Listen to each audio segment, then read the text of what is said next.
One of the oldest rivalries in Monster Hunter is about to come to life. Oh, wait, you can't fly! Sucks to soak, ludicrous! Just you wait, Methalos. Just you wait till the technology is there. Should only be a couple of years, right? Hello, my fellow hunters! So, today I want to look to the future, and not just literally title update 2, though, please, we're out here in a desert and we want our Leviathan Oasis to shock us into life! But even beyond that, because with Legiacrus actually returning, he is essentially kind of the last pillar of super loved, I can't believe he's not been in modern Monster Hunter 5th gen onwards, wow, it's finally happening. Which means when I sat down to think about, okay, so we know we're getting quite the handful of title updates from things the devs have said, so what's going to be in the next ones, in title update 3 and 4 and 5, however many it ends up actually being?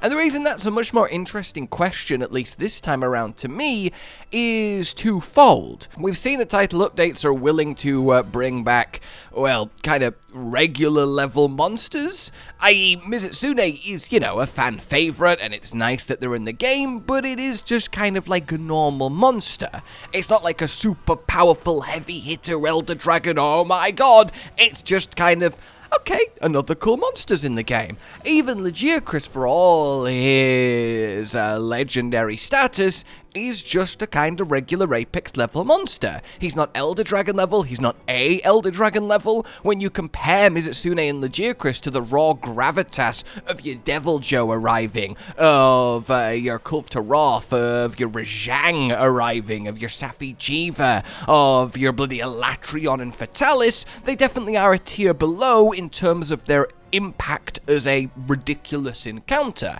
They're not a tier below in terms of, oh, it's that monster, I love it, awesome! But in terms of the kind of gravitas you expect from hunting them, it's a little bit tamer this time around. Ironic in a game called Wilds.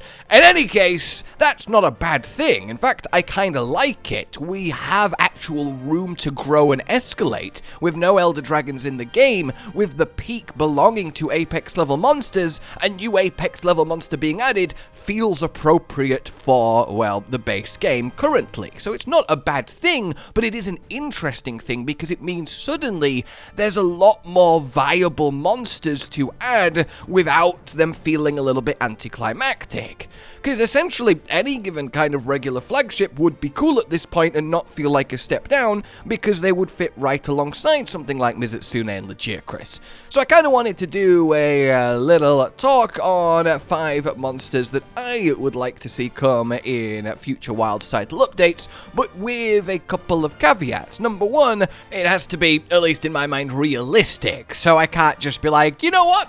Fuck it! Here comes Laviente! Laviente, there's gonna be hell to pay. You've awakened the world serpents on a bad day. My eruption of rage will shake the history pages. The story of this war to echo through the ages. You look at me and you tremble and see the best, biggest, baddest league in the game. Or at least alongside my main man, who's sharing the fame. For the raw, that's the definition of pain. So take me on, yes, give it a whirl. You could only lose, Nalama, Snakes are the best. As much as that would be insane. And the second one is that it's just kind of believable to be appropriately challenging as a title update. So without further ado, let's get into this. Starting with the actual last pillar of forgotten favourite that just seems like it's never going to see the light of day. The final fated four, Gammoth, to not be in the 5th gen.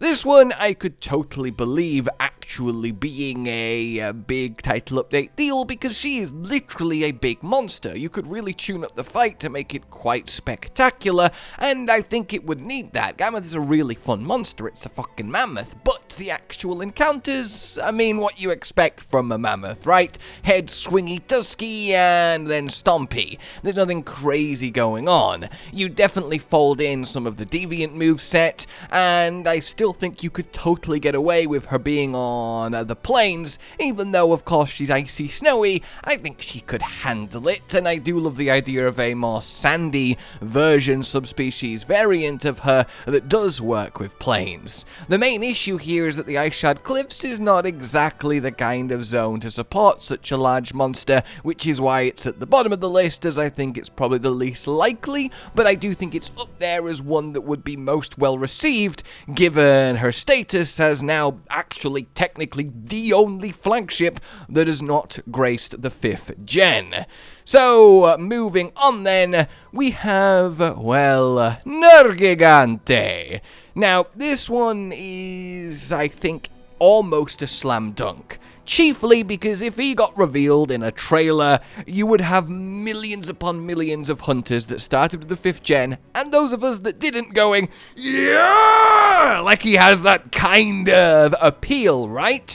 And I also think that he would perhaps be the ideal choice for the first Elder Dragon in Wilds, if it's going to be a returning monster and not a new one. Of course, so Shia is a construct, though let's be honest, Elder Dragon level, but other than that, of course, it's a very no Elder Dragon zone. So if we're going to add one, which I feel like the title updates have to do, right, give us our first one. There's no way Master Rank won't be full of Elder Dragons, so, you know, trickling them in now makes a lot of sense. And I think Nergigante as someone quite capable of roaming, a monster that could easily be drawn to an area of such rich energy that the Dragon Torch is, because that tends to mean monsters worth feeding off are nearby. Even if technically there aren't any elders for him to have a pop at, I don't think he'd be too picky when it comes to the Apexes or Arkveld. I think he would just be a really good sort of neutral Elder Dragon to introduce. Give him a few new moves, tune him up a little bit, and he could easily be impactful both in himself and the armor set.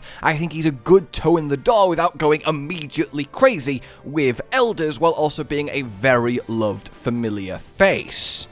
Then I want to head over to a double whammy package that I think everyone can agree with, and that's the Black God and the White God, a Cantor and Eucanlos.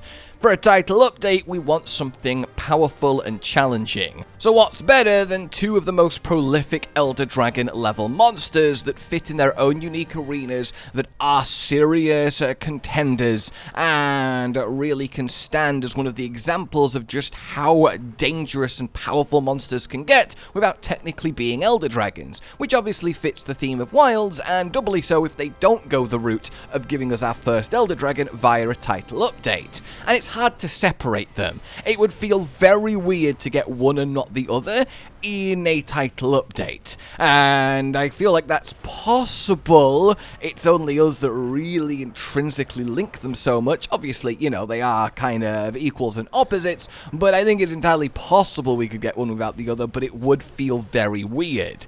And I feel like it's just such an easy success of a title update. Two monsters, a Cantor, Eucanlos, Mentus hunts. You could do wonders with their movesets in a Wilds world, with everything they can do now with the monsters. It would be absolutely spectacular, equal and powerful, with a huge switch up in armor and weaponry that they can bring with them. I think it would, honestly be kind of a dream title update, and especially good for a game like Wilds, where they would just so naturally fit in to the Forbidden Lands. I think they really do check every box, and are perfect flying wyverns to consider. I love that they're flying wyverns. They don't have wings. In any case, next up, this is going to be my answer to, okay, realistically, what really is likely on balance, given they gave us Mizutsune, given Legicrus is here, given they like to give us popular monsters, and we're kind of keeping it at apex level. So this is going to be a joint second place between all of the other really loved flagships, you know, your Nagakuga, your Tigrex, your Zenoga.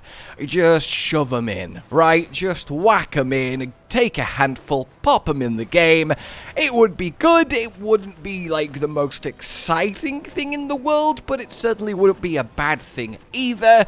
Just grab them, just chuck them in, and have fun, you know? Maybe go crazy with it. It's not going to happen, but do a 5 monster title update. Throw yourself a Nagakuga in the forest. Put a Tigrex in the windward plains.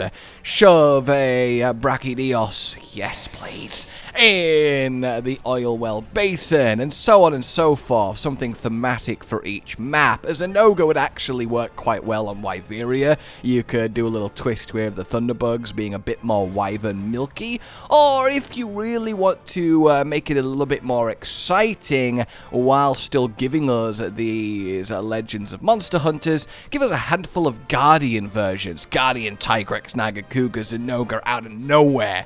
That would be a lot of fun, and I've talked about Guardians being the perfect avenue to do kind of this. Bring something familiar, but in a way that's meaningfully different with a twist, and getting a milky Tigrex running at you, slathering it away, is certainly quite the twist that I think we could all appreciate. So that's kind of where I'm at here, that I could see happening. More Guardians, and specifically taking the form of famous flagships as a real 1-2 punch, both familiar and new, and that could actually be quite good. A sort of expansion of Wyvria title update. Even add to the map, perhaps, if we're going to go absolutely wild. Then, at number 1, I kind of want to give a go at the finale of Wilds. Whatever the final title update is going to be, numbers-wise, it needs to add a monster that's going to be some real impact, right? And if it's going to be returning, which isn't necessarily going to happen, but if it had to be returning, for me, it almost certainly at this point, the final title update has to be an Elder Dragon to cap off the whole base high rank game, at least one Elder, and I think it's the perfect time to bring back a final boss. And I think the one that probably is got the best chance or fits is Dalamudr.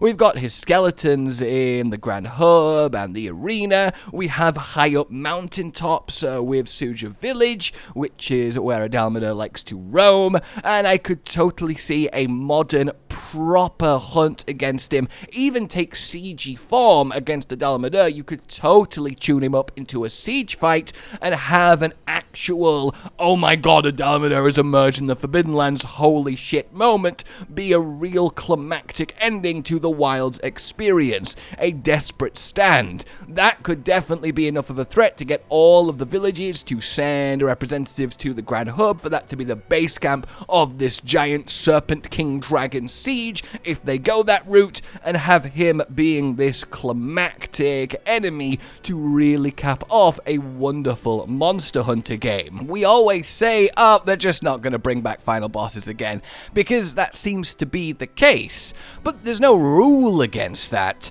and because of that, it would create such a reaction. Just a hint of him, just a moving, slippery body coiling in a hint towards the end of a trailer, it would cause a frenzy.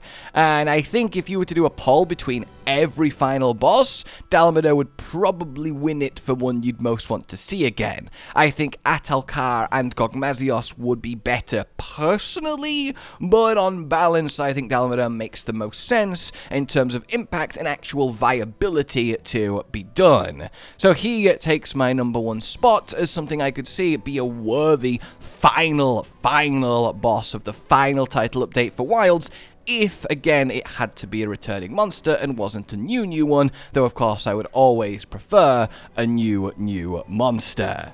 So let me know what you think, what you would choose, how you like my choices, and for now, like you've enjoyed this, subscribe and hit the bell for more, consider supporting the future of the channel on Patreon down below, and until we meet again, a goodbye. Josh, Cotton, and Hollow with the videos, dropping the humor like a hammer on your tippy toes, bringing entertainment on a daily arrangement to take our insanity and turn it into entertainment. Yes, I said entertainment twice, to reiterate that it is nice to look into your faces on a mostly daily basis when you let us in your homes to make the whole world a stage. Goodbye.